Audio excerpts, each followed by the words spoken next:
What is the meaning of the word fundamentalist? Fundamentalist by definition means a person who follows the fundamentals of one particular subject.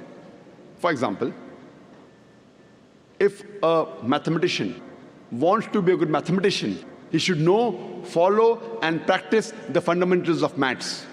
Unless he is a fundamentalist in the field of maths, he cannot be a good mathematician.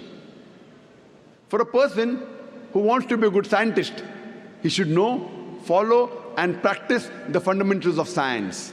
Unless he is a fundamentalist in the field of science, he cannot be a good scientist.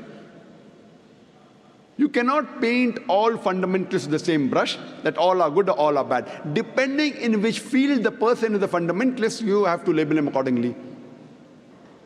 If we have a fundamentalist robber in the society, whose profession is to rob, he's a bane for the society.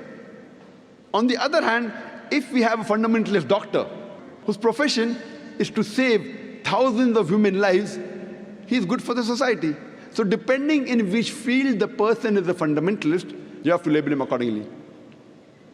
As far as I'm concerned, I am a fundamentalist Muslim, and I am proud to be a fundamentalist Muslim. Because I know, follow, and I strive to practice the fundamentals of Islam. And I know that there is not a single fundamental of Islam which is against humanity as a whole. There may be a few fundamentals which the non-Muslims may think it is against humanity, but the moment you reply to them or tell them the logical reason why these things are there in Islam, there is not a single human being who can point out a single fundamental of Islam which is against humanity as a whole.